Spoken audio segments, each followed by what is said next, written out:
de esta manera de hablar el castellano que ocurre en Chile, ¿no? Y yo llegué a Chile precisamente por el coaching y porque me enamoré de una chilena. Es decir, son dos ámbitos de mi vida diferentes, ¿no? Eh, y digo por el coaching porque en el momento en que yo me acerco al coaching, dirigía una escuela de negocios en Madrid y, y ahí habíamos llegado a la conclusión que una de las falencias que había en los MBAs y en los programas de maestría que dábamos allá era todo el tema de las habilidades. La embajada vuestra me refiero a los chilenos, ¿no?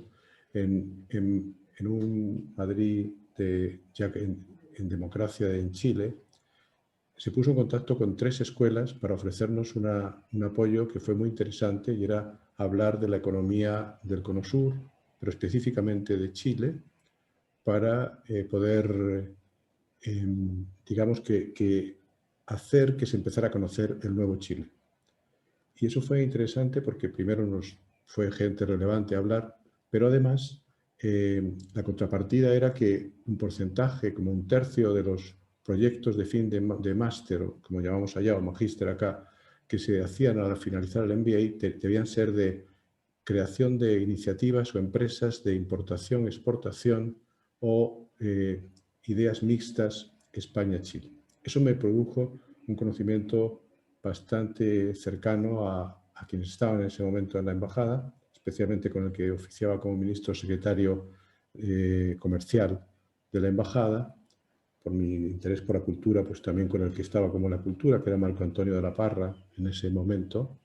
Y en una conversación con ellos en algún momento dijeron, tú tienes que ver esto del coaching. Yo tenía una idea un poco estereotipada del concepto de coaching a partir de mi conocimiento de lo que se hacía más en Estados Unidos. Y no me parecía que era lo que quería hacer. Pero en un momento determinado pues me dieron la oportunidad de cuando se hizo el primer ACP en lengua española, que fue en el año 1993, con Julio Laya y Rafael Echeverría, ambos juntos, o sea, tuve un privilegio importante, el momento en que ellos se habían separado de Fernando Flores. Entonces me dijeron, no te vas a salvar porque este programa empieza en Segovia, o sea, aquí al ladito de Madrid, seguía en Querétaro y terminaba en Santiago de Chile. Y además era como, aprende coaching y conoce el mundo, ¿no? Entonces, me ofrecieron estar unos días de prueba y si pasaba del tercero ya me tenía que inscribir. Me inscribí, yo era de los que decía que eso no me iba a cambiar la vida para nada, yo estaba bastante satisfecho de lo que había sido mi trayectoria, pero que quería aprender algunas técnicas, algunas herramientas y al final pues pasó bastante más de lo que yo creía. Eso me trajo en un momento determinado a conocer Chile primero, que no conocía, había conocido otros lugares de Latinoamérica, pero no Chile, y después a tomar la decisión de que al comenzar esta historia amorosa, a decir, bueno, es un momento en el que me puedo ir a Chile. Me fui realmente sin ninguna invitación de trabajo, porque había habido una que podía haber sido interesante de haber trabajado en una transformación la empresa que había del puerto de Iquique, pero que finalmente no se condujo. Entonces llegué y la verdad es que a partir de ahí empezó una historia fantástica. Yo tengo un gran agradecimiento de la acogida. Mis propios compañeros del ACP me ofrecieron trabajar en la Universidad de Chile, en la Escuela de Ingeniería Industrial. Ahí empezamos con un equipo de personas a generar varios diplomados. Yo me encargaba de gestión de entornos, que era una especialidad poco conocida aquí, que yo trabajaba. Y a partir de ahí entré directamente en una consultora que era una de las dos que llevaban el proceso de modernización del Estado. Con lo cual caí directamente en el mundo de lo público, de lo político, y aunque no se sabía tanto de este trabajo del coach en la política, pues en un momento determinado, en un ministerio donde el ministro y el subsecretario no se llevaban del todo bien, cosa que parece que es más frecuente de lo que pensamos, especialmente en todos los gobiernos de coalición, donde por reparto suelen poner a un ministro de un partido y a un subsecretario de otro, pues me encontré con que alguien me dijo, ¿y tú podías ayudarnos en hacerle coaching a los dos, a ver si se pueden entender? Creo que algo se consiguió y desde ese momento, vertiginosamente, mi carrera de acompañante de personas en el poder, en la política, se produjo pues mucho más allá de lo que pensaba. Así que eso te puedo contar de cómo llegué a Chile y cuál fue así como la experiencia que me puso a trabajar acá en este dominio, ¿no? Muy bien, muy bien. Bueno, entonces nosotros estamos muy atentos a que podamos conversar. Tú puedes hacer tu presentación, pero la idea es que después provoquemos una conversación acerca de lo que es tu experiencia acompañando al poder y la política desde el coaching, como le hemos llamado. Ok, sí, yo incluso cuando queráis se puede, porque la conversación suele ser más Excelente, nutritiva finalmente, ¿no? excelente. Que hay un momento determinado en que ya veamos que hemos visto demasiadas láminas y que podamos entrar en la conversa, que es la parte de la invitación que me hiciste, Sergio, que me pareció más interesante, ¿no? De todas Pero maneras, dejo planteada la invitación a los que están presentes. Cualquier cosa lo escriben en el chat y yo lo voy leyendo también y vamos recogiendo input para la conversación. yo diría que, por ser metódico, mi objetivo cuando me invita Sergio a este programa, a este encuentro, fue el de poder no sé, contaros la experiencia de alguien que su principal trabajo dentro del coaching ha estado con personas en el poder, sea en el mundo privado o en el mundo público, y en la política, en los distintos estamentos que podemos llamar sujetos políticos, ¿no? Y eso por una parte, pero también por otra parte plantear mi preocupación en general por la falta de interés de nuestra profesión, del coaching, en ese mundo. Siempre me ha sorprendido que cada vez más coaches y más ciudadanos se desinteresan de algo que finalmente termina siendo gravitante en nuestra vida, como es la política y el poder. Y reconozco que siempre digo que me resulta como profundamente inconsistente y, por lo tanto, en un momento determinado tomé la idea de desarrollar un programa que se está dando en Newfield Network en este momento y que tiene que ver con que a las personas que son coaches, cómo se llenan de distinciones y de posibilidades que les pudieran llegar a ese punto, ¿no? Y eso implica también dar una rápida visión del mundo como lo veo, como el observador que yo soy está viendo el mundo y la sociedad en este momento, que es especialmente, digamos que diferente a todo lo que casi nosotros, por mucha edad que tengamos, hemos vivido hasta este instante, ¿no? Y todo ello para llegar a un mensaje final que tiene que ver con la posibilidad de que los coaches o aquellos que acompañamos, porque tampoco soy un ortodoxo de la idea de una escuela o de una forma de entender. A mí me gusta más hablar de acompañamiento. De hecho, en el Magíster de Habilidades Directivas de la Universidad Adolfo Ibáñez, donde me invitaron a participar, todos los años peleo el que en vez de llamarse coaching y acompañamiento, se llame acompañamiento y coaching. No es tanta la diferencia, como se dan cuenta, pero es como para decir que quizá lo fundamental es acompañar, ¿no? Y entonces, bueno, pues quiero de alguna forma plantear cómo yo veo que tenemos que llegar a lo que pudiéramos llamar un coaching social, cómo incidimos en la sociedad a través de la creación de nuevas conversaciones sociales que quienes tienen algunas de estas distinciones pueden realizar. Eso es lo primero que diría para que sepan de cuál va a ser el enfoque de lo que hago.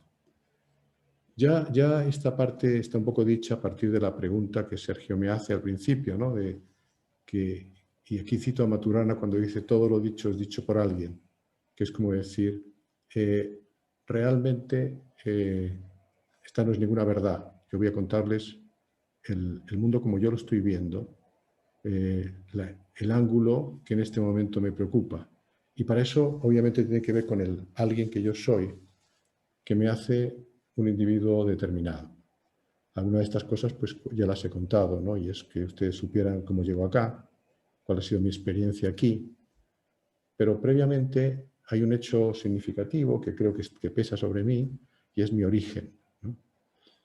Y yo soy hijo de Marcelino Vera, que así lo cuento además en mi libro Articulador de lo Posible, que salió el año pasado, y de Marcelino Vera, que era un comandante republicano, un hombre de izquierdas y ateo, que fue represaliado al acabar en la época franquista, estuvo varios años en la cárcel.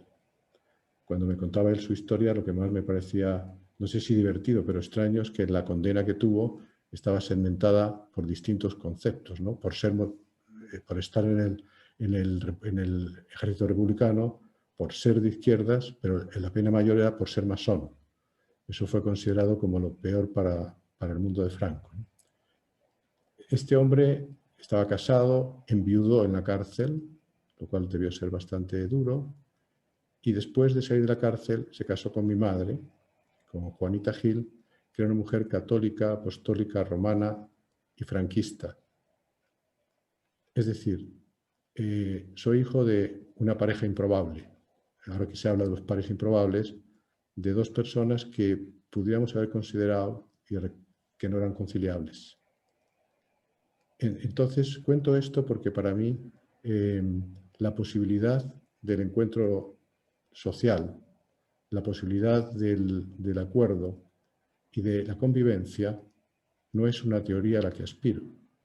Es una especie de alimento que desayuné, almorcé y cené en el comedor de mi casa, sabiendo que muchas veces pues no siempre eran conversaciones tan fáciles, pero siempre fueron conversaciones que llegaron al acuerdo y mis padres vivieron juntos hasta que murieron. Entonces eso creo que me marcó profundamente, sin perjuicio de que yo en un momento determinado tomé una posición política en contra de la dictadura. Eso alegró mucho a mi padre y disgustó a mi madre, pero de alguna forma eso formó parte del joven y de la persona que se interesó siempre por la política, y que también se desengañó mucho con la política especialmente cuando veía que luchas en mi propio partido que me parecían que no respondían a la lógica que nosotros predicábamos, ¿no? Pero de alguna manera también achaco que eso tiene que ver con un momento de la juventud, quizá hoy lo hubiera visto de otra forma, ¿no? Y eso me parece que es un dato importante para poder entender parte de lo que voy a plantearles en esta conversación, ¿no? A ver si que no me corre ahora, sí. Entonces, ¿qué veo en el mundo actual que a mí me produce cierta preocupación? Que aquí, como con una ironía, digo, seremos nosotros, y es esta imagen del niño que de pronto, cuando algo no le gusta, no mira. Cuando de alguna forma algo le asusta, cierra los ojos. Como si, por una parte, al cerrar los ojos fuera a no ser visto, o como si al cerrar los ojos no pasaran las cosas que no quiere ver. Y digo esto así porque considero que de alguna forma efectivamente podemos no querer ver lo que está pasando en el mundo de la política, del poder, de la sociedad, pero no por eso deja de pasar. Y al revés, cuando nosotros cerramos los ojos, desde mi punto de vista, nos hacemos bastante cómplices pasivos de aquello que está pasando. Y por eso soy de los que piensa que cuando la política está mal, y ese es un juicio estadístico recogido de cualquiera de los países del mundo en este momento, cuando se comparan encuestas de Latinoamérica, pero también en Estados Unidos o en Europa, lo que hace falta es más política y no menos política. Pero más política con mayúscula, de aquella que lo que trata es del encuentro de la sociedad, ¿no? Y diría que efectivamente no podemos cerrar los ojos a varias cosas que hoy están pasando, ¿no? Hoy no es fácil evangelizar en ese sentido de tratar de que la gente se sume a causas, sobre todo si supone algún sacrificio, porque hay una sensación especial de comodidad en la sociedad. Eso siempre y cuando no se utilice un sistema que hoy en día se está utilizando más, que es el de atemorizar. También es verdad que no hay referentes como en alguna época de nuestra historia hubo, ¿no? Casi todas las instituciones han pasado por procesos de descrédito. Junto a eso, vivimos en una sociedad donde el valor de lo inmediato es lo que cuenta, donde estamos en esta forma en la que todo es para usar y tirar. Y hay poca experiencia de la permanencia, de la lealtad a las cosas. Vivimos en un presente sin futuro. Y con esto lo que quiero decir es algo que, por ejemplo, Byung-Chul Han explica especialmente en su libro del aroma del tiempo, cuando se refiere a una manera de que ha ido cambiando las generaciones. Casi todos los que estamos en esta sala tuvimos una juventud en la que teníamos una imagen del futuro. Podíamos estudiar y nos iba a ir mejor. Podíamos conseguir mejores trabajos. Manuel. Incluso en algún momento. José Manuel. ¿Alguien está con el micrófono abierto? Sí. Manuel Avendaño, por favor, cerrar el micrófono. Entonces, sabíamos que el camino del estudio, del esfuerzo, nos podía llevar a cambiar incluso nuestra posición en la sociedad. Pensábamos que en algún momento nos casaríamos, tendríamos hijos, tendríamos una casa, nos podía ir mejor, podríamos... Hoy en día los jóvenes no tienen esa misma perspectiva. Es decir, algunas veces cuando he tenido ocasión de hablar con ellos, la idea es que tienen más presente, pero la verdad es que consideran que les hemos dejado una sociedad sin futuro. O sea, el futuro lo tendrán que ir construyendo día a día, pero no hay una perspectiva, y menos en un momento donde la disrupción tecnológica, como planteó ahí, es tremendamente importante. Y las tecnologías vienen a darnos una idea doble de que pueden ser oportunidades muy importantes, como esta que estamos teniendo, de estar hablando nosotros, de que, como alguien dijo, y yo coincido, ha sido un periodo donde casi la pandemia nos ha traído una universidad a la casa. Hemos podido tener la generosidad de mucha gente, pero también puede ser un problema cuando la tecnología se encarga en este momento de convertirnos en su producto y de que al final lo que pueda estar ocurriendo es el hackeo de nuestro pensamiento, ¿no? Y hablamos también de una situación que hay que ser más compasivo, en el sentido de que la política hoy se enfrenta a una gran inabarcabilidad. La temática y la complejidad no tienen nada que ver con la que podía existir hace 20 años atrás. Uno de los filósofos políticos que me parecen más interesantes, español, vasco, Daniel Innerarity, que creo que es, yo al menos a mis alumnos en el programa les hago hacer que lean a Innerarity, dice esto, ¿no? Dice: algunos se frotan las manos porque una sociedad con un sistema político débil les beneficia. Siempre gana alguien cuando lo que tenemos es una política con poca capacidad y una ciudadanía que además se marcha de la proximidad con la política. Y por tanto, cuando nos movemos en esta apatía, la pregunta que yo le hago a los coaches es: ¿estaremos haciéndolo el juego a los más desaprensivos con nuestra apatía, con el hecho de no poder participar y de apoyar procesos en los que pudiéramos ayudar a cambiar el pensamiento y la aproximación a estos temas? Yo creo que una de las causas que nos han llevado a la desconfianza y la violencia que hoy estamos viviendo ha sido, desde luego, la percepción de abuso, la percepción de no ser respetados. Y por lo tanto, yo digo, bueno, entonces, si nosotros pudiéramos ser capaces de generar conversaciones dirigidas a erradicar el abuso, conversaciones dirigidas a promover el respeto, a legitimar a los otros, a tratar de que sea posible sentarse juntos a conversar, estaríamos haciendo un rol político importante. Cuando uno estudia esta mirada, pues en la política podemos hablar de sujetos, de temas y de circunstancias. Podríamos ser sujetos, quizá en las bambalinas, en el back office, de una forma de entender la sociedad y la política. Yo creo que finalmente en casi todos los países que he tenido ocasión de estudiar y ver, el profundo malestar que se está produciendo, y eso, como insisto, no es Latinoamérica solo, me voy a mi país, no tengo que ir marcharme a ninguna otra parte, pero vean lo que pasa en Francia, lo que está pasando, incluso se ha vuelto a reverdecer en la semana pasada todo el movimiento de los chalecos amarillos que empezó en otro octubre. Parece que los octubres es un mes revolucionario, porque en el del 2018 pasó lo que pasó con los chalecos amarillos y en el 2019 esta explosión en Chile, ¿no?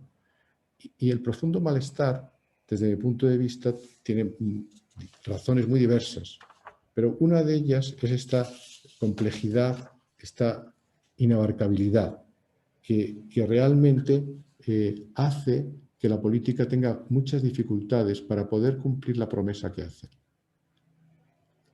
Otro aspecto es que realmente hoy en día los partidos políticos, como órganos de representación, se han alejado del terreno.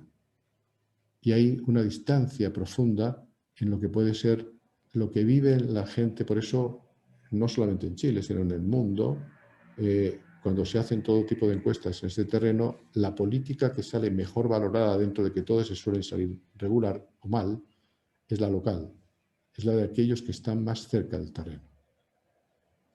Lo que pasa como profundo malestar es la falta de sociedad. En ese sentido, es decir, la sociedad como la comunidad de la que podemos formar parte y que de alguna forma resulta un apoyo.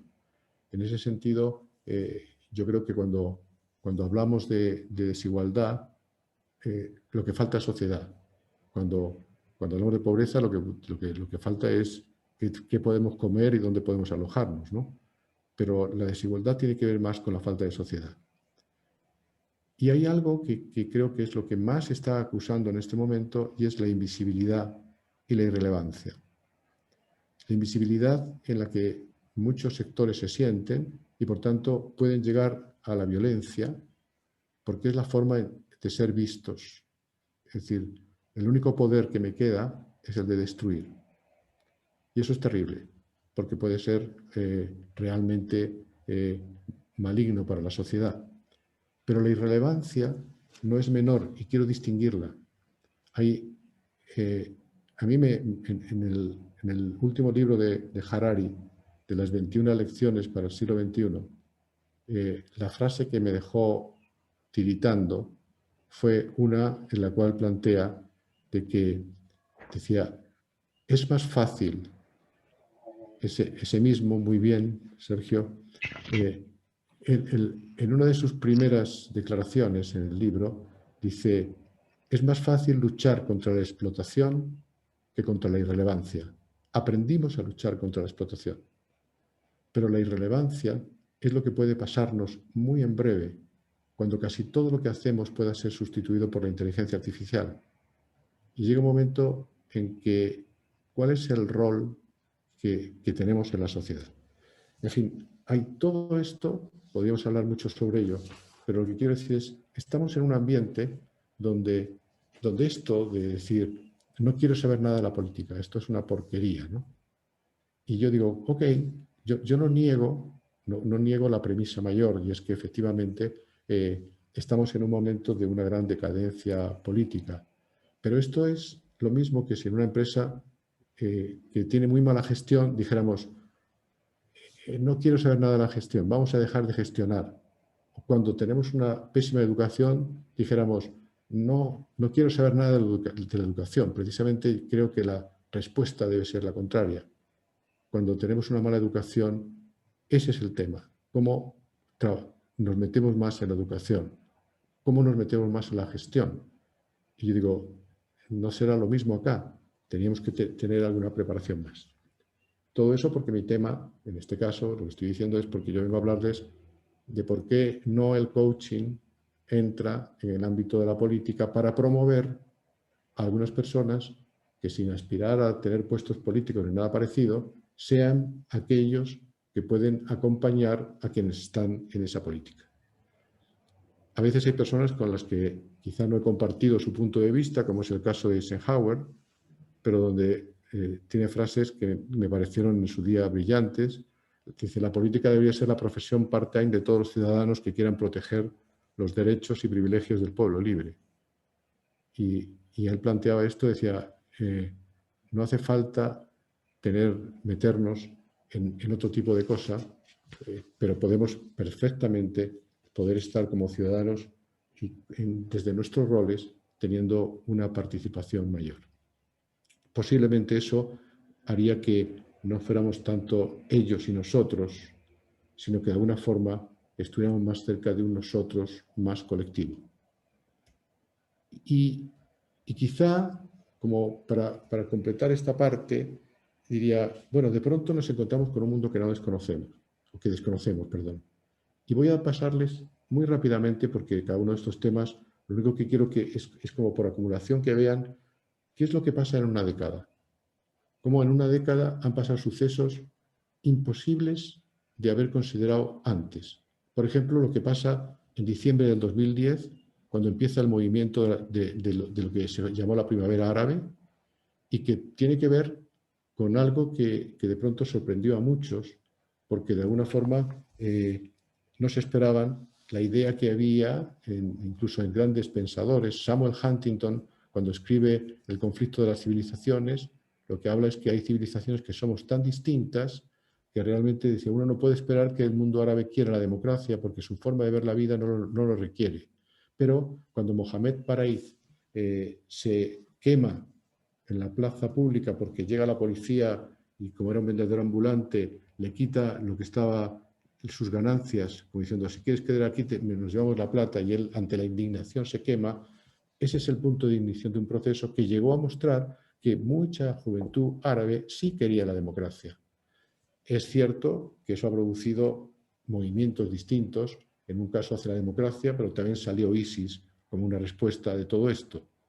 Pero en mi país, al año siguiente, en la Puerta del Sol, empieza el movimiento de la indignación, con un grito que es no nos representan, que está diciendo esta forma de hacer política no nos representa.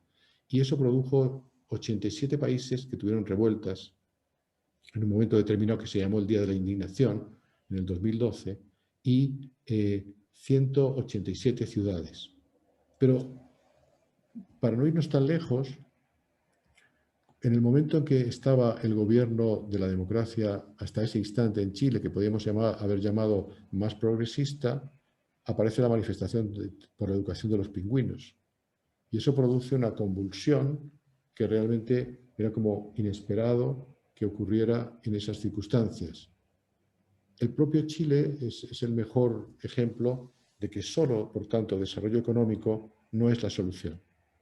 Y que hay algo más que poder trabajar. Y podría seguir planteando ideas, ¿no? Digo, la falacia de los ingresos medios. Está bien hablar de un ingreso medio, pero ¿qué significa eso, no? El fenómeno del ALBA y el caso de Venezuela que estamos planteando, cuando realmente se llega por la democracia a poder plantear un modelo político, pero después se capturan todos los poderes y se rompen los principios que, desde el punto de vista teórico, la democracia tiene. España llega a pasar 315 días sin gobierno, después de haber tenido una modélica transición alabada por todo el mundo. Y resulta que aparecen 3 partidos clave que no existían hace 4 años y que de alguna forma pueden tener la posibilidad de cambiar el control del país y de las decisiones. El Brexit es un referéndum que impensable, porque ningún presidente pone en marcha un referéndum que piense que realmente lo va a perder. Pero, sin embargo, se dieron las condiciones para que algo inesperado ocurra. Pero si hablamos, por ejemplo, en Colombia, el no al acuerdo de paz en Colombia se produce con el 50,21%, con una abstención del 62,57% en octubre del 2016, y hubo que replantear toda la estrategia para poder salir de esa situación. Renzi, en Italia, plantea un referéndum constitucional que pierde en diciembre del 2016. ¿Qué está pasando en el mundo entonces? ¿Qué no estamos escuchando? ¿Qué lejanía existe entre la política y los ciudadanos en ese momento? Argentina en este momento, en los últimos años, vuelve a empobrecerse y esa grieta, como lo llaman ellos, se abre aún más, ¿no? Entonces, el estallido social que ocurre acá, que en realidad es muy difícil explicarlo porque desde mi punto de vista son varios movimientos en uno, ¿no? Aparece China como una gran potencia con un gobierno que adopta un capitalismo de Estado haciendo algo que en otro momento se hubiera considerado que era el enemigo, la forma de vida que querían combatir. Las mujeres se convierten en una fuerza de futuro y a pesar de eso, de los derechos que empiezan a estar consagrados, en buena parte de estos países, de países que son democráticos, sigue existiendo una violencia de género que no se puede entender en un mundo que podemos considerar civilizado. Y ya para ponerme casi cerca de este momento, el asesinato de George Floyd en Minneapolis replantea la gravedad de otra cosa que pensábamos cerrada. La discriminación racial sigue latente y nos enfrentamos a una sociedad donde, aunque puedan ser una minoría, escuchaba hace poco, a través de unos recortes que me mandaba un amigo en Estados Unidos, a un grupo de personas que decía que si perdía Trump en las elecciones, se iba a iniciar una guerra civil. ¿Cómo se puede imaginar uno eso en un país que parecía que tenía esto solucionado? Europa se consideraba que después de lo que sufrió con todo el proceso nazi, el avance, la ultraderecha no tenía ninguna oportunidad. En España, en las últimas elecciones, se pasa de tener una representación simbólica a tener cerca de 50 diputados, un partido como Vox. Y podemos empezar a plantear que empezamos a darnos cuenta de nuestra incapacidad de aprender a vivir en la convivencia, aceptando los disensos. Y resulta realmente difícil entender ese momento. Pero claro, todo eso convive con otras cosas. La tecnología ha llegado a plantear el final de nuestra era de lo que llamamos privacidad. Y la pandemia, por ejemplo, en este momento enfrenta lo que podemos llamar la privacidad y la seguridad con la salud. Hoy en día todos nosotros estamos absolutamente perfilados en las bases de datos. Si alguien dice yo no, será porque no tiene ni tarjeta de crédito, ni celular, ni tiene ninguna tecnología de las que van dejando trazabilidad de todo lo que hacemos. La educación que estamos planteando se está haciendo para profesiones que desconocemos cuáles van a ser. Yo tuve la oportunidad de trabajar en la Agencia de la Calidad de la Educación de Chile en todo el periodo del segundo gobierno de la presidenta Bachelet y me tocó, aunque mi rol era como el coach de esos directivos, escuchar a muchos de los expertos que decían en la privacidad de los directores de los colegios con ellos, diciendo no tenemos ninguna idea de lo que hay que educar a los niños que entraron el año pasado, estamos hablando del 2010, del 2014, del 2015, que han entrado en este momento a estudiar. ¿Qué les formamos? Y al final, las respuestas que se daban tienen que ver con que lo de menos sería explicarles ciertos conocimientos y quizá lo de más es enseñar a vivir en convivencia, en colaboración, etc., ¿no? Entonces, han pasado un conjunto de cosas que van haciendo que todo esto tenga una velocidad que pudiera o parece que supera la capacidad humana de adaptación a los cambios. Y eso, la verdad, es que es realmente preocupante. Incluso el concepto de guerra ha cambiado. Antes estábamos preparados para una guerra entre países y hoy en día las bombas son invisibles, ¿no? Es decir, tenemos la pandemia, es invisible, pero también hay el hackeo personal que lo es y que es una forma de control hecha desde otras formas. Las instituciones. La Iglesia se ve envuelta en casos de abuso. Los deportes, el fútbol, resultan ser tapadera de grandes corrupciones. Los poderes judiciales pierden credibilidad. Los bancos son odiados. La democracia ya no es un reducto admirado por la juventud. Cuando preparé mi libro, invité a varias personas, tuve conversaciones con ellos para que hablaran del mundo que estaban viendo y desde ahí establecer mis postulados. En una de las conversaciones con José Joaquín Brunner me planteaba el hecho de una de las estadísticas que se habían hecho a estudiantes de Latinoamérica entre 14 y 18 años y se planteaba, por ejemplo, una frase, decía: diga si usted está muy de acuerdo, en desacuerdo o muy en desacuerdo con respecto a que la democracia es el sistema perfecto de gobierno que hay que defender. Más del 52% de los jóvenes dijeron que estaban en desacuerdo, que defenderlo dependería, de alguna forma dependería de por qué y para qué.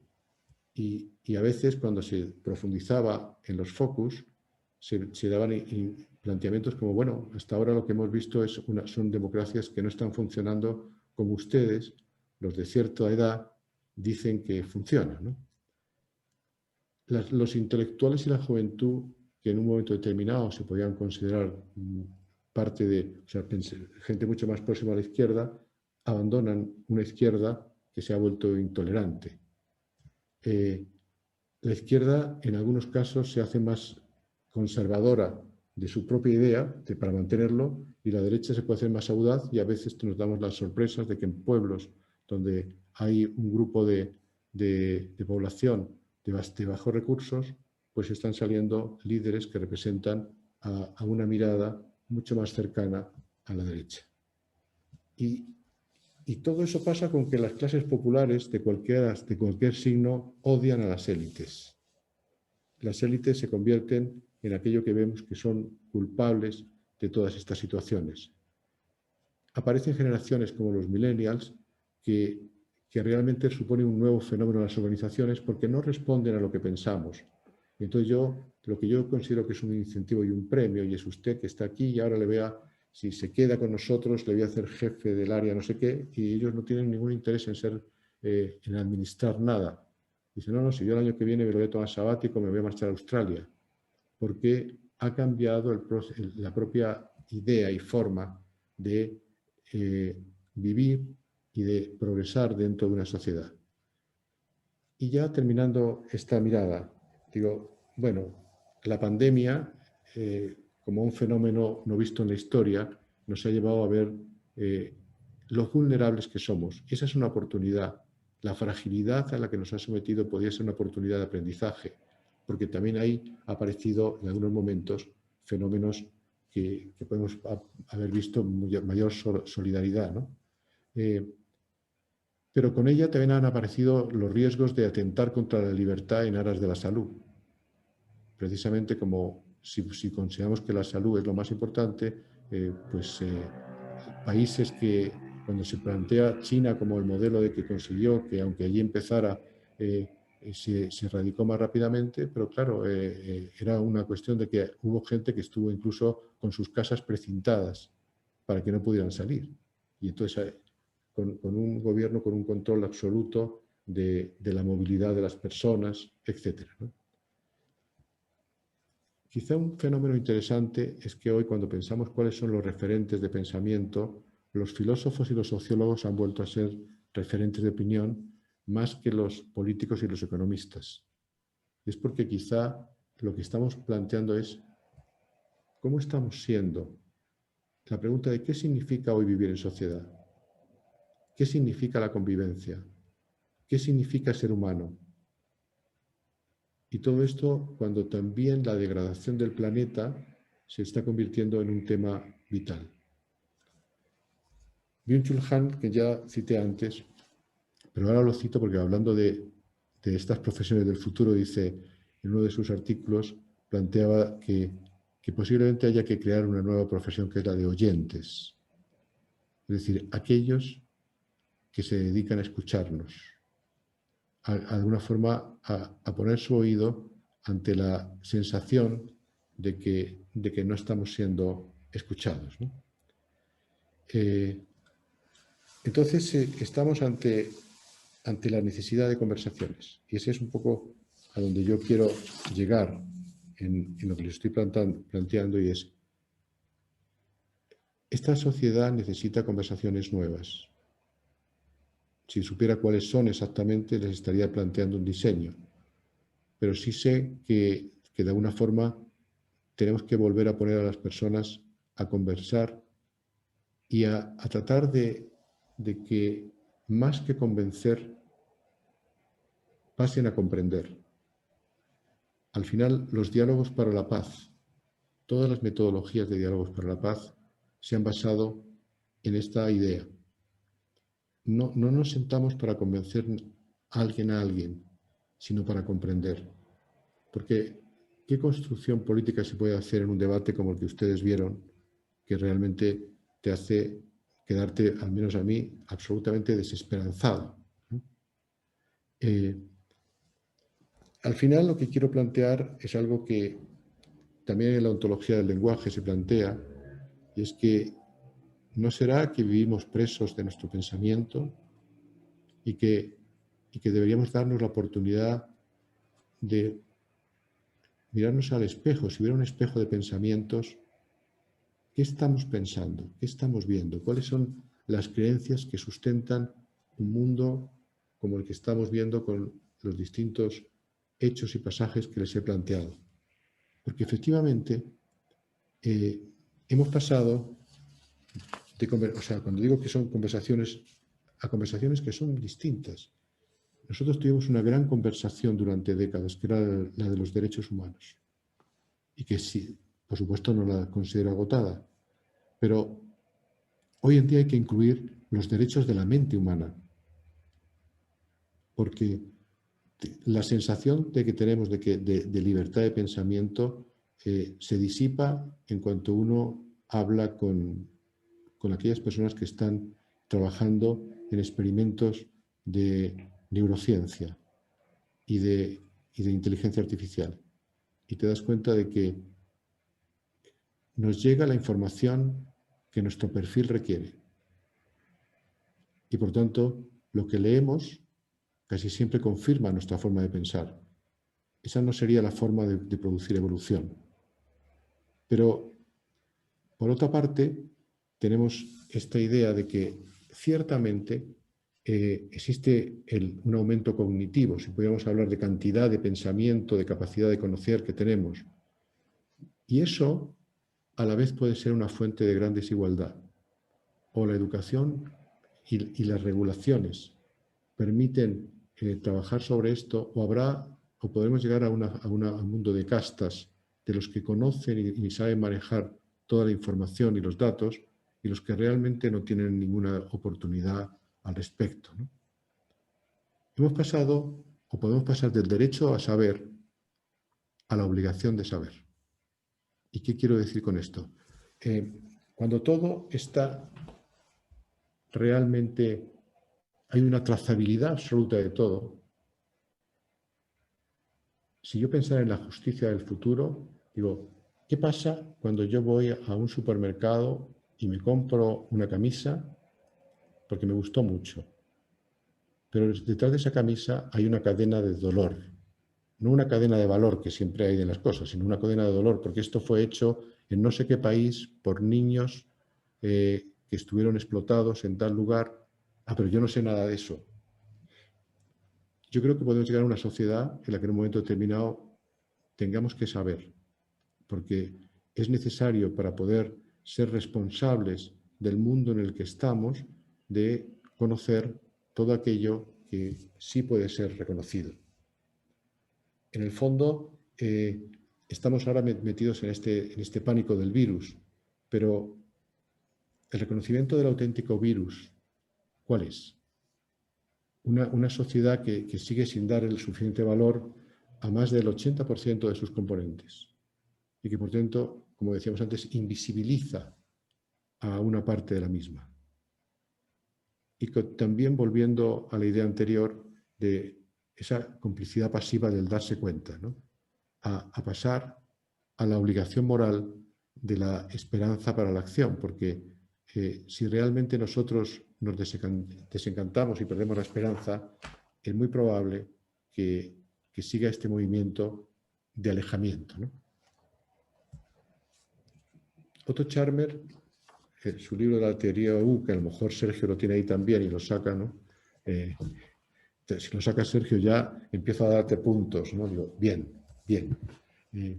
Pero Otto Scharmer se pregunta cómo es posible que sigamos cometiendo tantos errores cuando existe tanto conocimiento acumulado, porque si viéramos la estadística de todo el conocimiento que el hombre crea en este momento, nos quedaríamos perplejos, ¿no? Que se produzcan todos fracasos o tantos fracasos cuando yo pienso que no siempre es porque se quieren hacer, que hay gente muy bien intencionada. Y su respuesta es que somos ciegos a esa dimensión del origen desde el que el liderazgo y la acción colectiva se hacen realidad. Somos especialistas en saber cómo hacer las cosas, pero desconocemos el espacio interior desde el que operamos y hacemos lo que hacemos. Falta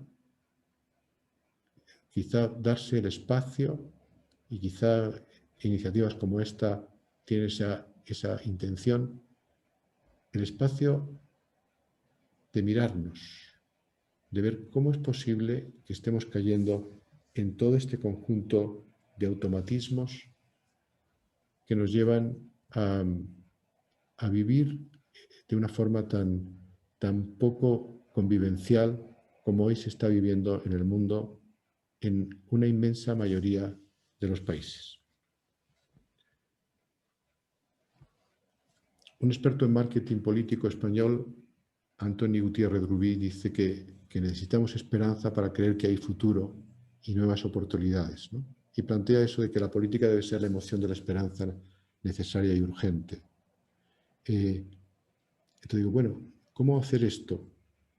¿No será que una de las obligaciones morales que pudiera tener el coach es el de tratar de ser un portador de esperanza? Mi idea es que ahí hay un ámbito que está todavía no suficientemente explorado y que debería ser algo en lo que nos metiéramos todos para ver qué queremos hacer al respecto. Yo he pasado, y aquí voy a ir más deprisa para que ustedes vean quizá un par de ideas, porque supongo que pronto Sergio me va a decir que estamos ya con mucho tiempo gastado, ¿no? Yo he pasado 25 años trabajando cerca del mundo del poder y la política.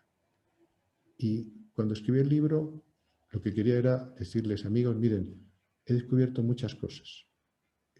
En todo ese proceso me tomé el trabajo de buscar todas mis minutas.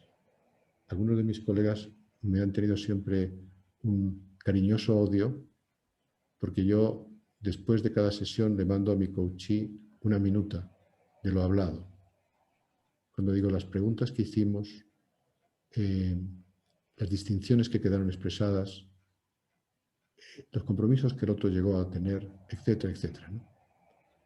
Y me tomé el trabajo de leer todo ese material de cerca de 15.000 horas de coaching, para llegar a la idea de que había como varias categorías de quiebres. Aquellos que tienen que ver con las cuestiones valóricas, los que fundamentalmente estaban relacionados con el desarrollo del liderazgo, o sea, es decir, con la escasez de liderazgo, los que tenían que ver con el contexto y las restricciones que el contexto pone para que ciertas cosas puedan suceder, aquellos que fundamentalmente estaban centrados en un ciclo de gestión efectivo, las que podíamos tener, lo llamaba que tienen que ver con el poder, ¿no?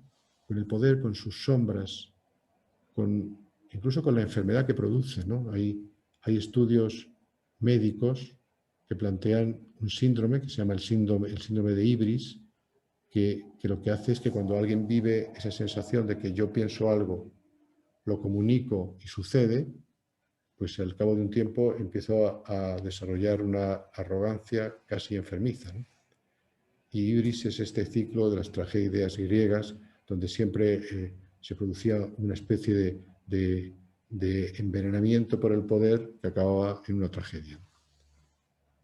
Y me metí también todo lo que tenía que ver con la parte de la pérdida de la pasión y el desencanto, ¿no? Y dentro de estas categorías, en el libro hablo de 23 quiebres planteados. Sin embargo, conforme fui escribiéndolos, no es que perdiera el interés en esto. Esto me parece que es un material sin duda importante para quien está en eso, sino que me surgió la idea de que cómo nos convertimos en articuladores, cómo generamos la posibilidad de juntar, de unir a personas, a grupos sociales, para desarrollar esto que en Chile, en un movimiento que me parece muy interesante, que algunos conocerán, el 3xI, une a grupos, a lo que llamamos conversaciones de grupos improbables, ¿no? De personas que nunca han hablado. Y no han hablado porque no se han legitimado. Y significa desde las distinciones ontológicas el pasar de lo que se ha dado más importancia, que son las conversaciones de coordinación de acciones, pero que en el fondo suponen que hay una acción en la que estamos de acuerdo, lo que estamos aquí de hacer, y tenemos que hacer una buena coordinación. Hemos pasado de las conversaciones para posibles acciones, que son las que tienen aquellas veces que no tenemos un acuerdo de una solución, pero tenemos un diagnóstico de qué es lo que está pasando y tenemos que encontrar acciones, a darnos cuenta que quizás en este momento de polarización, de una sociedad que no conversa, son las conversaciones para posibles conversaciones las que requerimos. Sí, es decir, es aquellas que van orientadas a legitimar al otro, a poder sentarnos con el otro y, como dije al principio, no te voy a querer convencer de nada, quiero comprender desde dónde miras para ver lo que ves, para decir lo que dices. Y esas conversaciones, si las pudiéramos diseñar, y hay planteamientos para su diseño, podríamos llegar a una sociedad que al menos se siente a conversar, que es el primer requisito para que podamos llegar a algún nivel de acuerdos. Entonces, cuando me invitó Sergio, dije, bueno, quizá este sea un momento para hablar de la articulación. Porque articular no es distinto a lo que pasa en el cuerpo humano, ¿no? Cuando uno habla del cuerpo humano, lo primero que piensa son en los músculos y en los huesos, ¿no? Pero el fémur, la tibia y el peroné no servirían para nada sin los cartílagos de la rodilla. Es decir, los cartílagos de la rodilla son los que articulan el movimiento. Y como consecuencia de eso, podemos decir que estos que están como en la sombra, no tienen la prestancia de los huesos, a veces producen ese movimiento. ¿Podríamos ser nosotros cartílagos? ¿Podríamos tratar de unir a aquellos que no están unidos para que de ahí surjan ideas y propósitos? Cuando vuelvo a agradecer a Sergio su invitación, porque dije, y además voy a hablar unos días antes del plebiscito. salga lo que salga, este país puede enfrentarse a una situación bien difícil, donde si algo hay que ayudar es a conversaciones para comprender, para entender y volver a rearticular la sociedad en la que estamos, ¿no? Yo creo que con esto, Sergio, podríamos entrar en diálogo. Es decir, Muchas gracias, Juan. Si quieres, saca la presentación y nos vemos todos también en... Muchas gracias por tu tiempo, muchas gracias por tu disposición, muchas gracias por esta presentación. Me encanta, como siempre, el ritmo de tu conversa. Hay muchas preguntas, comentarios. Voy a partir con algunos que tengo por aquí. ¿Son los políticos parte de los titireteros o también están siendo manipulados por esos intereses globales? Las fake news aparecen como irresistibles. ¿Cómo desarrollamos el pensamiento crítico para librarnos de ellas? o sea, Perdona, pero se refiere a la manipulación de las redes sociales, ¿ah? Así. Todo lo que hoy día implica el manejo, digamos, de la conciencia de los usuarios. o sea, lo primero que yo diría, si es una pregunta tuya, Luis, querido Luis, diría que, como lo hemos hablado muchas veces, la tecnología es neutra. La tecnología permite hacer el bien y hacer el mal. Y siempre fue así. Y por lo tanto, yo diría, es verdad que en este momento la tecnología puede estar usada y hay todo tipo de documentación existente sobre el Brexit, por ejemplo, todos los papeles de Cambridge Analytics. En Chile estuvo una de las personas, un ciberpsicólogo, de los que estaba trabajando y sin saber muy bien para qué estaba trabajando, por lo menos eso manifestó acá, que es Michael Kosinski, y estaba revelando, como ahora ha pasado con todo el tema del dilema de las redes sociales, el documental de Netflix, que si no lo han visto, véanlo por favor, porque está planteado por los propios autores de buena parte de las redes sociales. Entonces, Michael Kosinski, hablaba de cómo efectivamente se había perfilado de tal manera que podías recibir cada uno aquello que más miedo le diera. Y que en la campaña de Trump había sido especialmente clave ese factor, ¿no? Entonces, obviamente, Luis, podemos ser objeto de las fuentes de las redes sociales. Ahora, cada vez es más evidente que nosotros podemos estar hablando de eso. O sea, ya no somos los ingenuos y cuando yo digo la obligación de saber y no solo el derecho de saber, es porque en este momento yo diría, ¿cómo tenemos conversaciones para que la gente diga, tenemos que buscar fuentes confiables? Ahora, ¿qué es una fuente confiable? A lo mejor al menos fuentes diversas. Porque el problema del perfilamiento de la Big Data es que yo al final recibo casi todo aquello que tiene que ver con mi forma de pensar. Y entonces termino encerrado. Si hemos sido siempre un poco, como dice la ontología, prisioneros de nuestro pensamiento, la Big Data puede dejarnos en un cautiverio perpetuo. Pero también te permite la posibilidad de que cuando tienes mayor conciencia de esto, cómo te abres a otro tipo de conversaciones. Cuando yo hablo de los pares improbables, Luis, tiene que ver con esa posibilidad de abrirnos a hablar con aquellos que justo piensan lo contrario. Y que yo me dé el permiso, no para ir a convencer, a atacar, a evangelizar, como ustedes quieran, sino...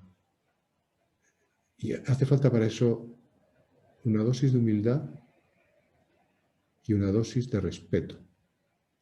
De respeto al otro por ser. Que el respeto por el ser tiene que ver con la dignidad. darle al otro la dignidad para decir, bueno, ¿por qué va a ser un loco de la vida, un equivocado, un erróneo? En el fondo todas esas posturas nos llevan a la intransigencia, ¿no?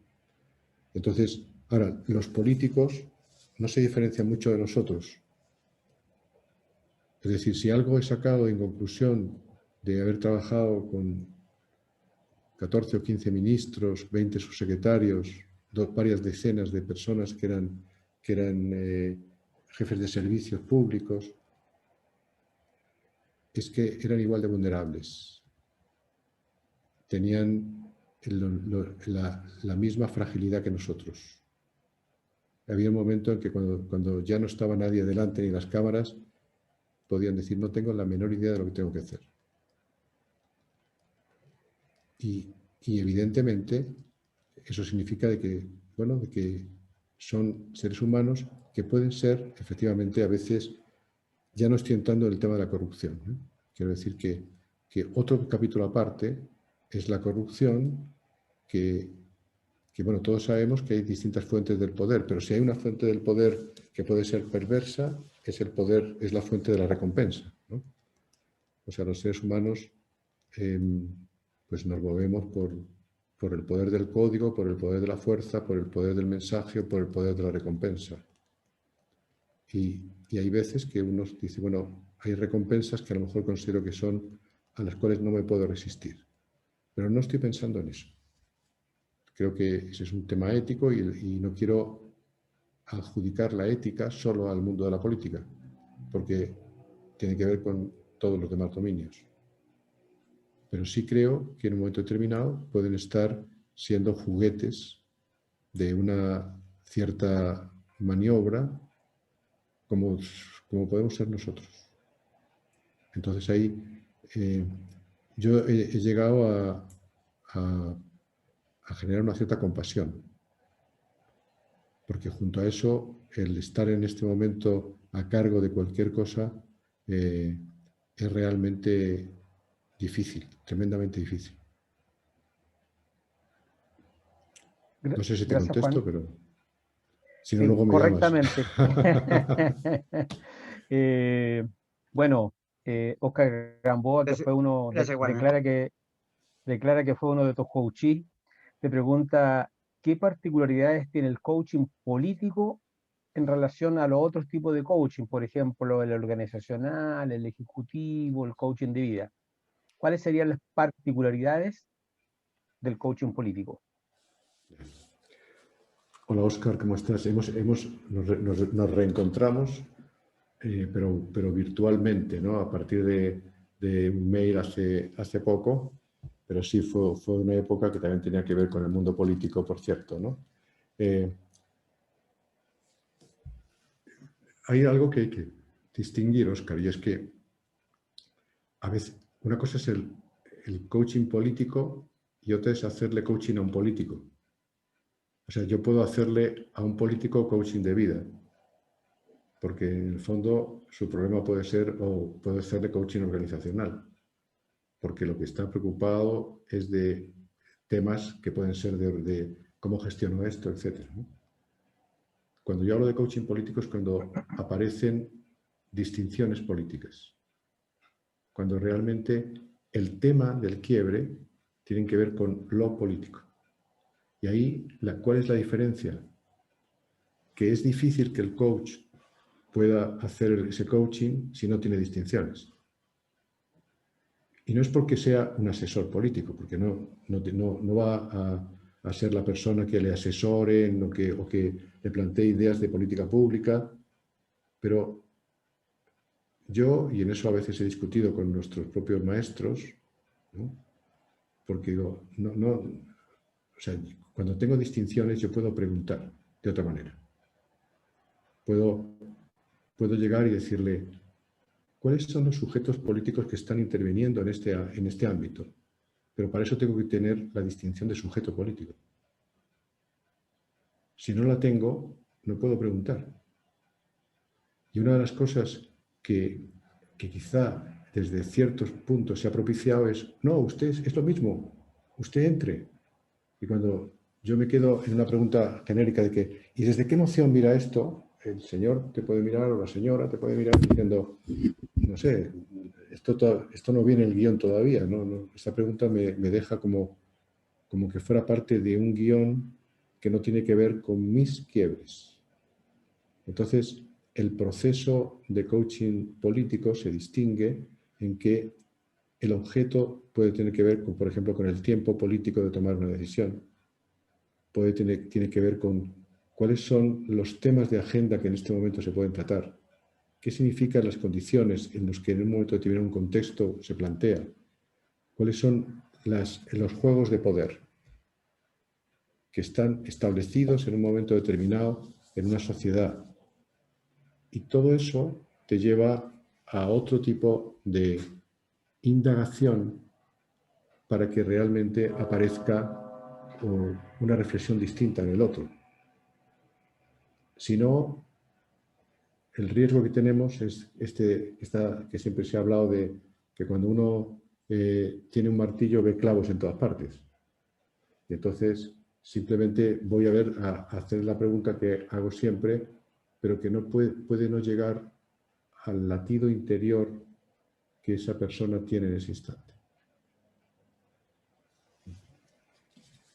Y entonces la invitación, Óscar, es a que seas un portador de estas conversaciones a futuro, ¿no? Quisiera que Sandra desactivara su micrófono y nos hiciera un comentario. Ella está en Venezuela. Y Sandra, ¿puedes desactivar tu micrófono, por favor? Saludarnos y lo que me estás comentando, estamos en un ambiente absolutamente de confianza, somos puros amigos. Así que plantéala nomás, dale. Bueno, buenas noches. Hola, Profesor Sandra. Juan, bueno, desde la humildad le hago esta pregunta, ¿no? ¿Cómo dar conversaciones cuando hay dolores sociales muy arraigados que todavía no se han sanado en muchas culturas? Y que por más que querramos abrir mundos nuevos, ¿no? Desde lo que hemos aprendido en el coaching, cómo soltar, ¿no? Aquello que nos duele para empezar a construir cosas nuevas. Estoy trabajando con un grupo venezolano que empezamos hace unos meses un círculo de lectura que lo que trataba era que el libro fuera nuestro coach a partir de conversar con el libro, ¿no? En este momento ese grupo de personas han puesto en marcha 3 iniciativas. Una que tiene que ver con la creación de jóvenes con propósito de liderazgo. Otra que empezó a trabajar con Fede Cámaras para tratar de producir una conversación entre empresas que tuvieran aproximación a la comunidad.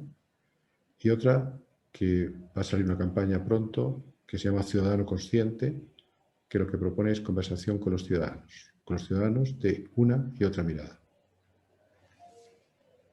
Eso no responde tu pregunta, por supuesto, pero lo que quiero decir es que, Sandra,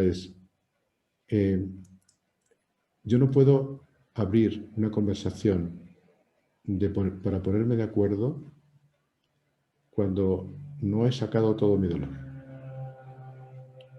Y la primera parte de una conversación de estas características, como la que hay en Venezuela, es la de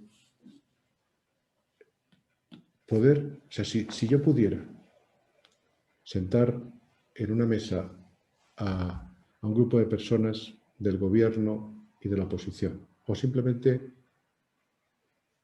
chavistas o maduristas, ya no sé cómo les llamáis, pero por una parte y por otra, personas que están en la oposición, y el juego simplemente es que tú cuentes el dolor que llevas dentro y tú lo escuches, pero no puedes responder, no puedes decir, no, es que esto ustedes lo toman así, es decir, podríamos escuchar. A lo mejor antes hay que hacer algo como Sergio hizo en este grupo, vamos a respirar, ¿no? Vamos a ponernos en contacto con nuestra respiración. Y a lo mejor antes hay que decir, de hablar de eso, hay que entrar en una conversación que pudiera hacer una pregunta como, ¿qué motivos tengo para vivir? O ¿en qué soy una semilla de esperanza? Y que alguien escuche algo del otro que le conecte con su humanidad. Y cuando ha aparecido la persona que no tiene adscripción política, que está hablando de algo que le pasa, que de alguna forma puede encontrarse con alguien que sí, que también tiene algún motivo para vivir similar, etc., hay que dejar que las historias aparezcan, sin justificaciones. Porque es a partir de ese punto en el que se puede abrir la conversación articuladora de, ok, y con tu historia, de la que yo a lo mejor no me puedo hacer cargo, ¿no? La primera vez que yo, con el programa de coaching, llegué a México, me acuerdo que había muchos mexicanos en ese programa porque había un grupo del Instituto Tecnológico de Monterrey, pues terminamos tomando tequila con sangrita, y entonces en ese momento apareció una explosión de que ustedes, los españoles que vinieron aquí, nos quitaron todo y tal y cual, y nunca había visto un odio tan profundo en Latinoamérica. Y claro, en ese momento yo lo único que pude hacer es escuchar. Yo digo, y escuché y me di cuenta, e incluso en algún momento se me saltaron las lágrimas, pero yo después no puedo hacerme cargo de eso, pero sí, ¿qué podemos hacer juntos? O sea, hoy, en el presente, toda conversación que trate de buscar la culpabilidad en el pasado se enfrenta con dos historias distintas, la tuya y la mía. Pero desde el momento en que yo no pretendo, y por eso el error que te dicen todos los que han trabajado en conflictos mundiales severos, es que no pongan ustedes a negociar a dos partes que no se legitiman, que se desconocen, que se odian. Porque se va a poner en marcha el juego de ver quién vence más o quién saca más. Tiene que haber un proceso que puede parecer a uno, es que eso no es justo. Bueno, justicia y convivencia son dos valores muy importantes, pero hay que tomar una posición ante ellos. Cuando tú llegas a ese punto, puede empezar otro tipo de conversación diferente. Si no, es muy difícil. Y también te diría, Sandra, que hay veces que alguien no quiere conversar en ningún aspecto, que me niego a conversar. Entonces tú dices, entonces es un tema de masa crítica. Es decir, habrá gente que no claudique nunca, que se esté muriendo y siga sin hacer ninguna concesión. Pero las masas críticas van cambiando la semblanza de un país. Entonces hay algo que hacer en ese ámbito para que de alguna forma lleguemos a que exista suficiente número de cruce de interlocutores, sabiendo que algunas veces no vamos a lograr que cierta persona lo sea, ¿no? Por ahí es el enfoque que tienen movimientos como la Fundación Nansen de Noruega, que se ha encargado de conflictos en muchas partes del mundo, Colombia, Timor, en Ghana, en un montón de países, en toda la parte de la división de repúblicas de la URSS, o sea, en lugares con mucha dificultad y que de alguna forma fueron viendo que tenían que plantear una distinción entre negociar, mediar y dialogar. Y tú no puedes entrar, puedes entrar, pero posiblemente sea bien difícil en la negociación si realmente no se ha producido el diálogo.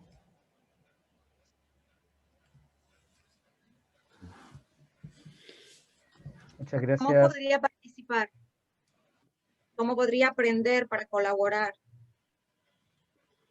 Para aportar colaborar. algo.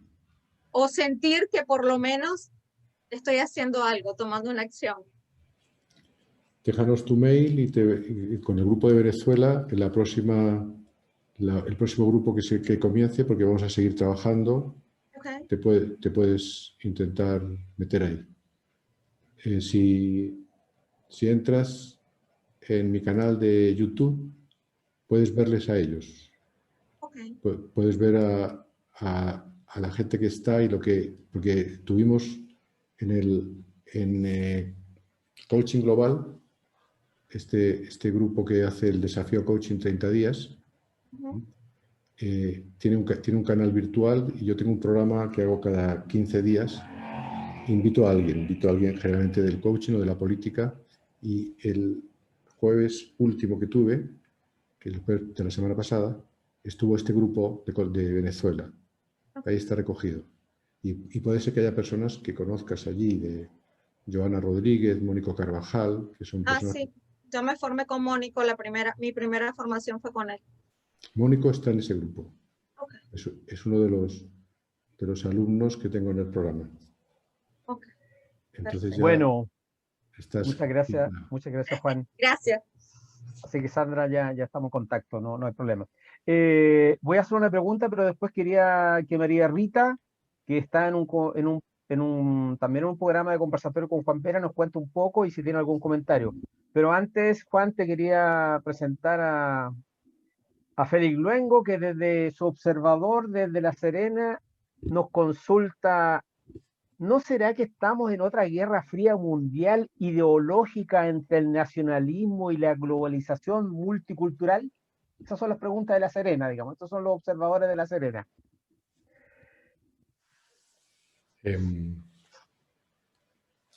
Bueno, efectivamente, en este momento, como pasa con los péndulos, estamos en el momento en el que parecía que la globalización era la solución, y sin embargo están reproduciéndose los nacionalismos.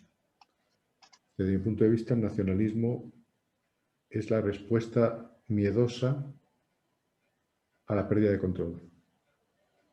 Es decir, es la vuelta a casa. Me refugio en mi casa y me cierro. Me agarro al árbol que está aquí porque cuidado.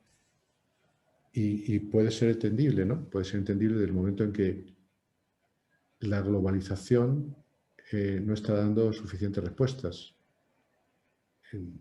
Está siendo una globalización casi más de marcas. Yo diría que cuando hablo de todos estos temas de la articulación de condiciones sociales, es tal vez si junto con la globalización de corporaciones, de modas, de marcas, de tecnologías, fuera conviviendo una globalización no de pensamiento, sino de diálogos, de acercamientos, etcétera, no pasaría esto. Pero en este momento la globalización, en un momento determinado, no ha sido lo suficientemente cuidadosa con las identidades. Y como consecuencia de eso surge un tema, que es ese regreso a casa. Yo no lo llamaría guerra fría, pero entiendo lo que estás planteando, y es una de las pulsiones que hay que tener en cuenta. Porque efectivamente también puede ser que este sea el periodo de las últimas décadas donde el nacionalismo se produce de una forma más evidente e incluso violenta. Y por tanto es un factor que tenemos delante para no caer en la idea de que no, si ahora todas las nuevas generaciones son todos, lo que quieren es todos llevar estas zapatillas y esto no sé qué y esta tecnología y tal, porque eso puede ser verdad a la vez que lo otro. O sea, en el fondo, algo que siempre se decía en el coaching y para mí fue muy importante, aunque es muy simple, es las cosas no son o, son y. Esto no es esto o lo otro, es esto y lo otro. ¿Cómo somos capaces de hacer convivir eso? Pero es un tema, ¿eh? Es un tema, me agrada que lo pongas porque esas tensiones que yo estaba también planteando antes, vivimos sí, en los derechos humanos, pero tenemos que defender el derecho de nuestra mente, porque podemos ser presa de una especie de captura, ¿no? Están las dos cosas permanentemente en ese par de fuerzas que cuando veíamos en la física se están produciendo. Gracias. Gracias, Juan. Bueno, María Rita desde Argentina y después vamos a hacer algo de... No queremos abusar de tu tiempo, Juan, ¿ah? Así que... Pero bueno, María Rita y después Nubia de Colombia. María Rita, ¿algún comentario?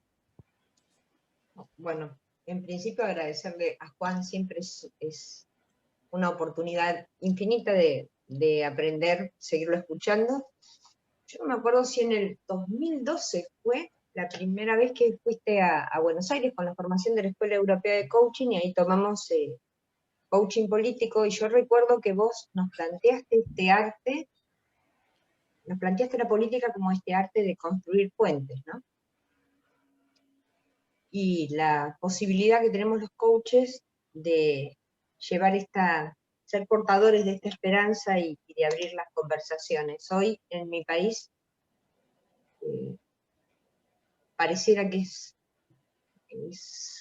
muy difícil poderlos construir. Esta incertidumbre, esta falta de previsibilidad de la cual vos hablabas, nos hace ir muy a tientas, ¿no? Es como si cuando queremos construir un puente después no sabemos con qué elementos seguir. Y tampoco sabemos si la sociedad está buscando el puente o cavando más la grieta, ¿no? Y bueno, te escuchaba y pensaba en esa frase que me encanta de Maturana: amar es dejar aparecer al otro, que me parece maravillosa, porque desde ahí es desde donde podemos legitimar, pero también poniéndolo en primera persona, amarme es dejarme aparecer. Y creo que en ese espacio los coaches tenemos mucho para aprender, como vos decís, desde nuestras distinciones, poder abrir un mundo de posibilidades. Primero para nosotros, para sentar, hablar a nuestros internos pares improbables, y después desde ahí construir una esperanza y poder acompañar a nuestras comunidades a que esos pares improbables puedan dialogar también. Así que, como siempre, muy agradecida, Juan, porque cada vez que te escucho, la reflexión se amplía. Gracias, María Rita. Sí, fue en el 2012. En el 2012 tuvimos aquí el programa que fue, yo lo recuerdo siempre, que fue estupendo, ¿no? Como toda la gente que fue magnífica y lo pasamos muy bien. Pero sí, eso que dices, no tengo mucho que contestar. Creo que refleja algo que hay que hacer. Gracias. Gracias. Juan Carlos Díez, que está en Santiago de Chile, dice: para mí creo que el mayor problema no está en la política ni en los partidos políticos, sino en los políticos, cualquiera sea el color. Ellos se olvidan que son mandatarios por los electores para representarles. ¿Tienes algún comentario, Juan, respecto al juicio de Juan Carlos? No, no tanto. O sea, a mí me gusta que se haga la distinción entre la política y los políticos. Porque la política es un arte de convivencia, tiene un propósito determinado, pero las acciones de políticos, tampoco diría los políticos, porque creo que toda generalización se aparta de la verdad, ¿no? Pero sí creo que hay un actuar de muchos políticos que no tiene que ver, o sea, en el fondo yo diría, me atrevería a decir, ustedes no están haciendo política. La política es otra cosa.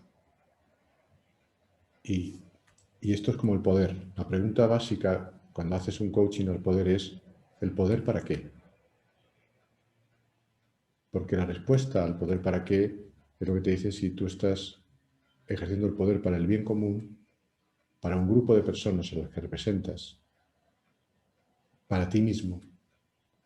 Y cuando tú estás en la política, ¿es la política para qué? Porque efectivamente creo que hay una suerte de desafección con el concepto de representación. O sea, para mí mi mayor drama es que yo soy un romántico de la democracia, ¿no? Y lo que creo es que la democracia está en peligro. Y está en peligro porque la democracia se basa en la representatividad y en este momento cada vez hay más gente que piensa no nos representa. Pero eso no se condice después con no participo en las elecciones. No me acerco al ejercicio de la política, ¿no? Pero sí creo que efectivamente hoy es difícil pensar que haya políticos que estén representando realmente. También podría decir, por la compasión, de que en un momento determinado había un ritmo en la vida que yo le pedía a un político que consiguiera esto. Y a lo mejor no cambiaba de idea yo mismo en 4 años. Pero en este momento las nuevas generaciones cambian de ideas y van viendo otras cosas y por tanto el político tendría que estar en una especie de contacto directo para poder representar bien lo que está siendo el planteamiento. Y se empiezan a producir quiebres valóricos de estos que hablábamos en ese. Porque yo puedo decir, no, yo vine a representar, yo no soy una plataforma de representación. Soy alguien que tiene una idea, que hice una propuesta y si ahora ha cambiado el ciudadano, ¿qué hago yo? Entonces se presentan ciertos factores distintos, pero confluyen en un planteamiento, es la representatividad está en crisis.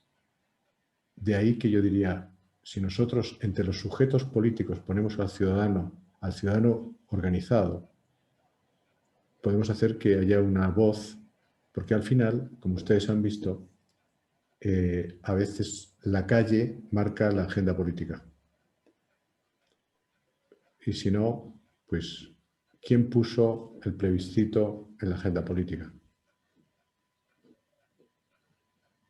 Por mucho que efectivamente al final hay un gobierno que lo plantea, pero tiene que ver con intentos que ya se habían hecho anteriormente y que sí se logran cuando de alguna forma hay sujetos políticos que no estaban previstos en la agenda tampoco. Gracias, Juan. Nubia, ¿cómo te resuena, qué escuchas de esta conversación? A ver, la ignorancia es atrevida y por eso habla, digo yo, respecto a política. El problema que veo yo aquí en Colombia y me responsabilizo de lo que digo, es que aquí la política se hereda. El hijo del que fue presidente, el sobrino del que fue presidente. Y fuera de eso, la ignorancia que venden su voto por cualquier plato de lentejas. Entonces, en este momento, ¿qué estamos teniendo? Estamos teniendo un presidente que se eligió por miedo. No porque en realidad fuera la persona más idónea para ser elegida. Se eligió por miedo porque el otro que estaba para ser elegido era de izquierda. Entonces, simplemente es un títere en manos de quien lo propuso para elegirlo, y todo el mundo lo sabe aquí, pero el que no esté de acuerdo tiene su consecuencia. Entonces yo hablo desde ese punto de vista de lo que sucede aquí en el país. Él se presenta todos los días a las 6:30 por la televisión nacional diciendo que hace maravillas, pero el país está patas arriba, no sé la expresión si es correcta o decirlo así, ¿no es cierto? Entonces eso es lo que yo estoy viendo acá.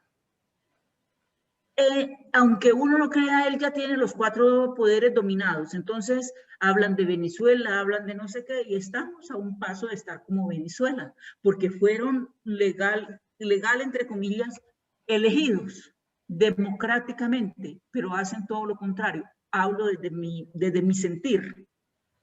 Gracias. Sí. Claro, por eso en el fondo estamos hablando, Nubia, de la representatividad. ¿Cómo garantizamos la representatividad? Porque es verdad que hay lugares, o sea, en el fondo, cuando también yendo al lenguaje político, ¿cuál es el soberano? Y a veces el soberano no es el ciudadano, es una estirpe. Y entonces la democracia puede ponerse al servicio de una mecánica que es típicamente monárquica, pero sin un reino.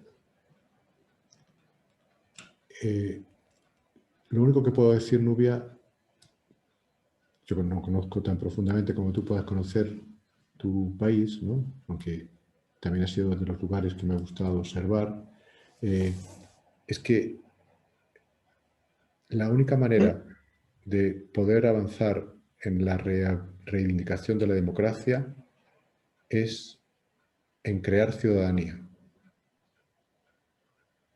no electores. La democracia de los electores se puede comprar. Y de hecho hay ejemplos en todos los países. La democracia de la ciudadanía no tanto, porque ciudadano significa aquel que se hace cargo de la polis, que tiene conciencia de su ciudad, de su país, de su sociedad. Cuando yo hablo, y así empecé, como te darás cuenta, dije, creo que nosotros deberíamos reflexionar sobre crear generaciones de coaches para conversaciones sociales. Eso significa no tanto la aspiración de ser el coach del presidente o del ministro tal o el ministro cual. O sea, a mí, de hecho, hoy en día eso no me produce ninguna excitación. Preferiría trabajar con un grupo de jóvenes o con una asociación vecinal, porque creo que si algo puede salvar la democracia es la ciudadanía. La ciudadanía responsable tendría otros criterios para elegir a sus representantes.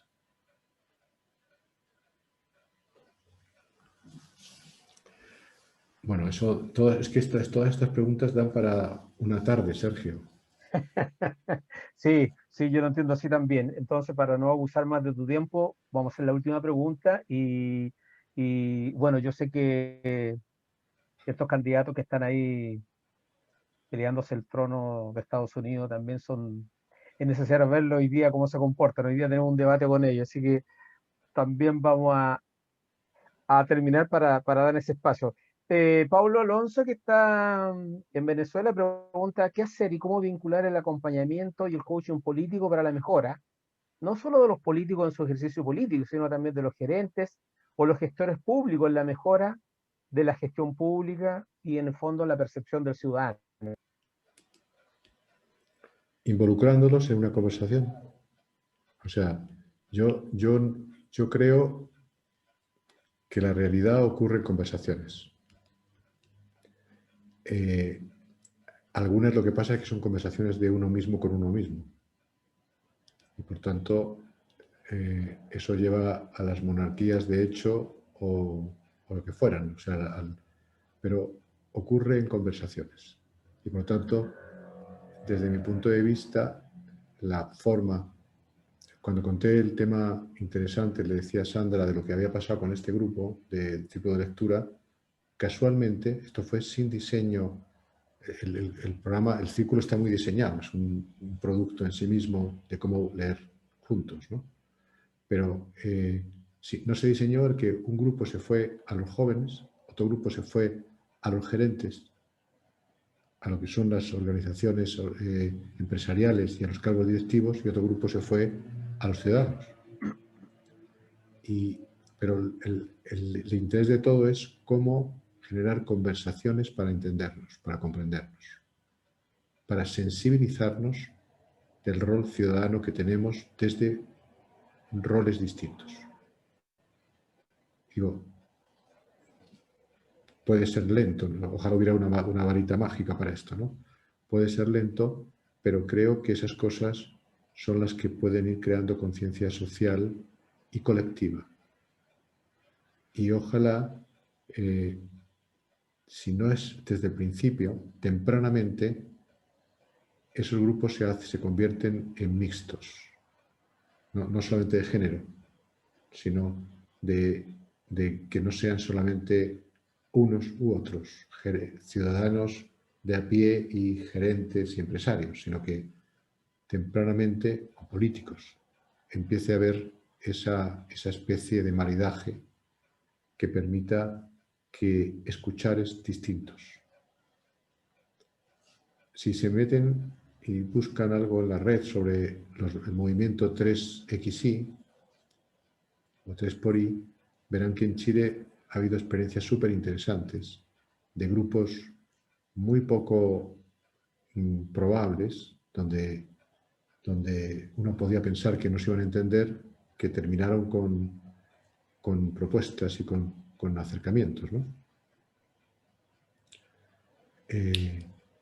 Por ahí te diría, ¿no?, que puede ser el tipo de cosa que se puede ir haciendo para que empiece a fluir una nueva energía. Porque yo creo que hemos estado muy preocupados por formar en habilidades y quizás hoy tendríamos que poner énfasis en desarrollar sensibilidades. Algo que está más cerca de las emociones, del sentir las cosas, dado que a veces la mente no nos ha favorecido tanto para ponernos de acuerdo, hemos puesto más énfasis en la diferencia, ¿no? Ok, Juan, nuevamente muchas gracias por tu tiempo, muchas gracias a todos también por su asistencia. El próximo jueves terminamos los conversatorios, así que les dejo totalmente invitados. Yo me quedo, Juan, con la tarea de seguir fortaleciendo mis competencias para ser un buen oyente, para invitar a conversar y a comprender, y sobre todo para ser un coach portador de esperanza. Muchas gracias y muchas gracias. No sé cómo te sentiste, digamos, pero aquí estamos. Muy bien, muy bien.